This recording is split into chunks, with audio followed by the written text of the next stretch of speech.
तो दोस्तों आज मैं लेकर आया हूँ विज्ञान का बहुत ही महत्वपूर्ण सवाल। ये एनसीईआरटी किताब के सवाल हैं जो आपके एग्ज़ाम के दृष्टिकोण से बहुत ही महत्वपूर्ण साबित होंगे। तो चलिए इन सवालों का आज करते हैं।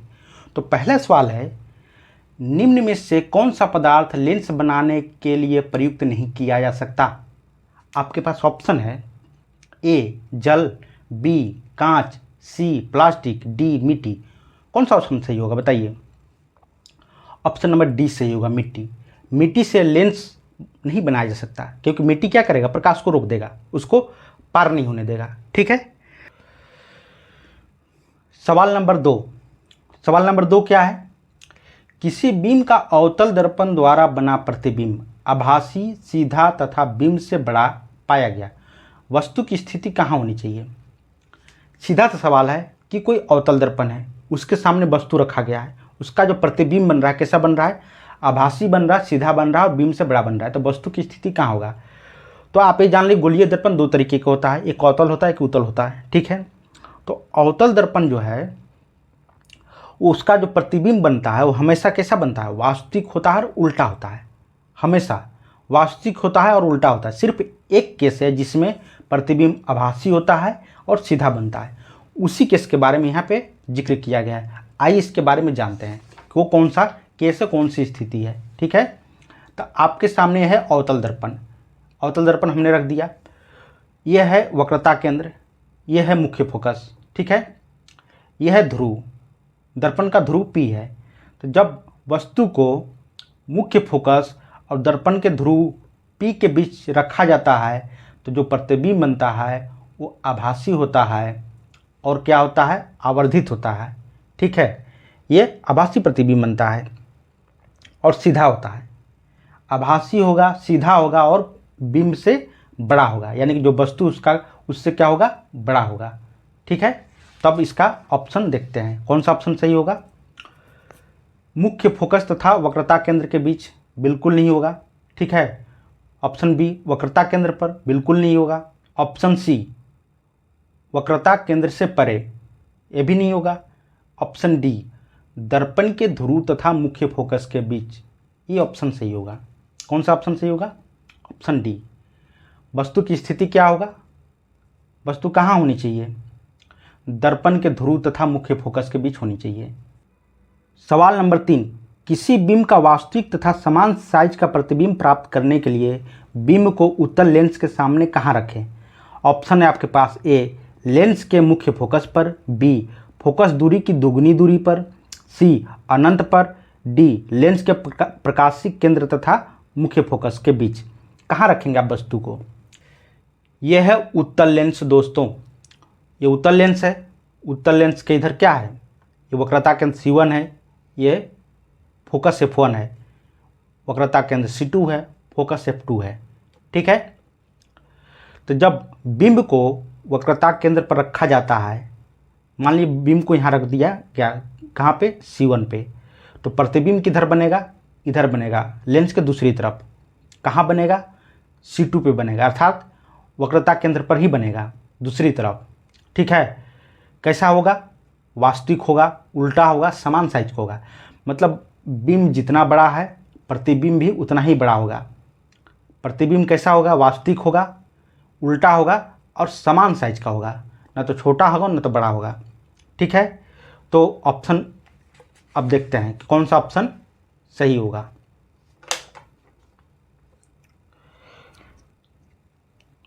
लेंस के मुख्य फोकस पर बिल्कुल नहीं होगा, अनंत पर बिल्कुल नहीं होगा, लेंस के प्रकाशिक केंद्र तथा मुख्य फोकस के बीच बिल्कुल नहीं होगा। ऑप्शन बी फोकस दूरी की दोगुनी दूरी पर। ठीक है। यहाँ पे बात क्या किया जा रहा है कि फोकस दूरी की दोगुनी दूरी, यानी फोकस दूरी की दोगुनी दूरी कौन सा दूरी होता है? वक्रता केंद्र ही होता है। ठीक है। फिर से आप इस चित्र को देखें। फोकस दूरी किसको कहते हैं? ये दूरी फोकस और प्रकाशिक केंद्र के बीच की जो दूरी होती है इसको क्या बोलते हैं? फोकस दूरी कहते हैं। प्रकाशिक केंद्र और फोकस के बीच की दूरी को फोकस दूरी F से डिनोट करते हैं इसको। तो जो दूरी ये होता है O से लेकर के F2 के बीच में, वही दूरी F2 से लेकर के C2 के बीच में होगा। ठीक है। यानी कि अगर ये एफ है तो ये भी एफ होगा, तो दोगुनी दूरी पे कहाँ पहुँच जाएगा वस्तु, C2 पे पहुँच जाएगा, यानी कि वक्रता केंद्र पर पहुँच जाएगा। C2 क्या है, वक्रता केंद्र है। ठीक है, तो इसका ऑप्शन क्या सही होगा, ऑप्शन सही होगा बी ऑप्शन सही होगा, फोकस दूरी की दोगुनी दूरी पर होगा। ठीक है, सवाल नंबर 4, किसी गोलीय दर्पण तथा किसी पतले गोलीय लेंस दोनों की फोकस दूरियां -15 सेंटीमीटर है, 15 सेंटीमीटर है, तो दर्पण तथा लेंस संभवतः है दोनों अवतल, बी दोनों उत्तल, सी दर्पण अवतल तथा लेंस उत्तल, डी दर्पण उत्तल तथा लेंस अवतल। कौन सा ऑप्शन सही होगा? तो यहाँ पे देखिए -15 या 15 का मतलब नहीं है, माइनस का मतलब है। माइनस से अर्थ है कि फोकस दूरी माइनस में है। ठीक है, तो किस दर्पण का फोकस दूरी माइनस में होता है? तो आपको पता होगा कि अवतल दर्पण का जो फोकस दूरी होता है वो माइनस में होता है। ठीक है, लेंस की बात करेंगे, किस लेंस का फोकस दूरी माइनस में होता है? तो अवतल लेंस का फोकस दूरी माइनस में होता है। ठीक है, तो क्या होगा, किस प्रकार के होगा, दर्पण और लेंस क्या होगा, दोनों अवतल होंगे, क्योंकि अवतल दर्पण का भी फोकस दूरी माइनस में होता है और अवतल लेंस का भी फोकस दूरी माइनस में होता है। ठीक है, तो सिर्फ ए ऑप्शन सही होगा, बाकी सब गलत हो जाएंगे। ठीक है, सवाल नंबर 5, किसी दर्पण से आप चाहे कितनी ही दूरी पर खड़े हों, आपका प्रतिबिंब सदैव सीधा प्रतीत होता है, संभवतः दर्पण है। ऑप्शन ए केवल समतल, बी केवल अवतल, सी केवल उत्तल, डी या तो समतल अथवा उत्तल। यहाँ पे सवाल क्या कर रहा है समझिए, प्रतिबिंब सदैव सीधा प्रतीत होता है, सिर्फ सीधा की बात किया जा रहा है, प्रतिबिंब बड़ा है छोटा है उससे मतलब नहीं है। तो सीधा प्रतिबिंब किस दर्पण में बनता है, अवतल या उत्तल? तो आपको पता होगा कि अवतल दर्पण में जो प्रतिबिंब बनता है वो हमेशा उल्टा बनता है, लेकिन जो उत्तल दर्पण में प्रतिबिंब बनता है वो क्या होता है, हमेशा सीधा बनता है। ठीक है, तो एक तो दर्पण हो गया उत्तल, क्या सीधा प्रतिबिंब और किसी दर्पण में बनता है? जी हाँ, समतल दर्पण में भी सीधा बनता है। जिस दर्पण में आप जो है चेहरा देखते हैं वो एक समतल दर्पण है, उसमें भी प्रतिबिंब कैसा बनता है, सीधा बनता है। ठीक है, जितना बड़ा वस्तु होता है उतना बड़ा प्रतिबिंब होता है। उत्तल दर्पण में क्या होता है, प्रतिबिंब सीधा बनता है लेकिन वस्तु से छोटा बनता है। यहाँ पे वस्तु की छोटा और बड़ा से मतलब ही नहीं है, सिर्फ सीधा की बात किया है, इसलिए ऑप्शन कौन सा सही होगा, ऑप्शन डी सही होगा।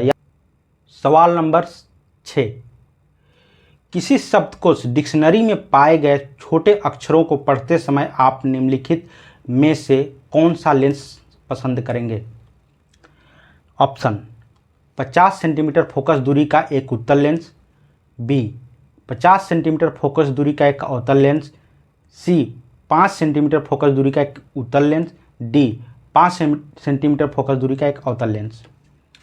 अब आपको बताना है कि कौन सा लेंस प्रयोग करेंगे। ठीक है, किस काम के लिए, डिक्शनरी में जो छोटे छोटे शब्द है उसको पढ़ने के लिए।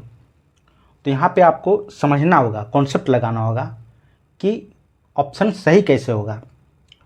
तो पहली बात है कि जो किताब है, डिक्शनरी है, वो बहुत दूर नहीं होता, हम पास में लेके पढ़ते हैं उसको। ठीक है, तो इसका मतलब कि हमें अगर लेंस की ज़रूरत पड़ रहा है तो नज़दीक की चीज़ को देखने के लिए हम कौन सा लेंस यूज करेंगे? जब नज़दीक की चीज़ को देखना होता है तो हम उत्तल लेंस का प्रयोग करते हैं। ठीक है, जब दूर की चीज़ों को देखना होता है तब अवतल लेंस का प्रयोग करते हैं। तो किताब पास में है, किताब के शब्दों को पढ़ना है तो हमें क्या चाहिए, उत्तल लेंस चाहिए।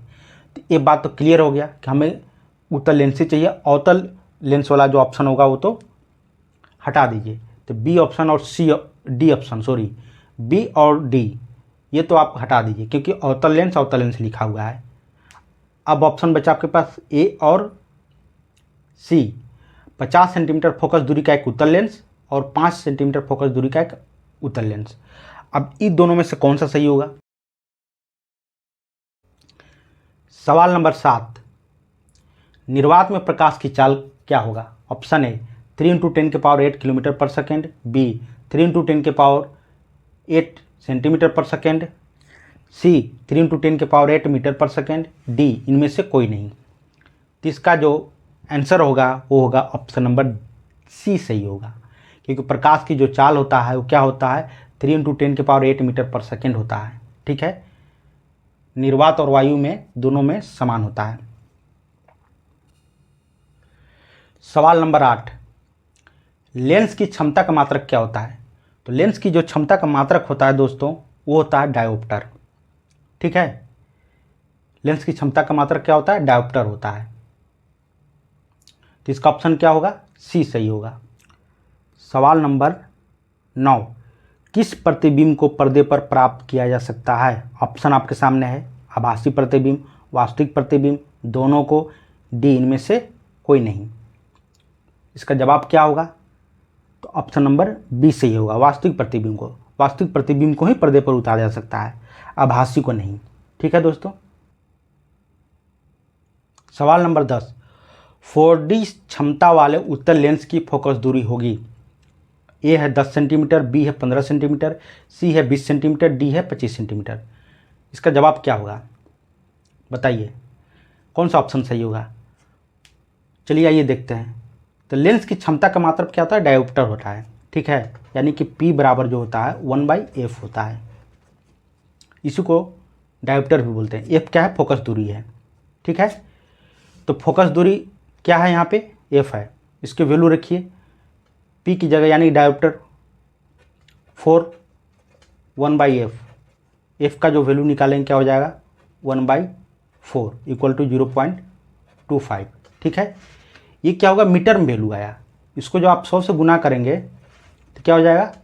हमारा वीडियो आपको पसंद आता है तो इस चैनल को सब्सक्राइब करें, लाइक करें, अन्य लोगों तक शेयर करें। साथ ही साथ कमेंट करना न भूलें। आपका प्यार और सहयोग इसी तरह बना रहे। आप सभी को दिल से धन्यवाद।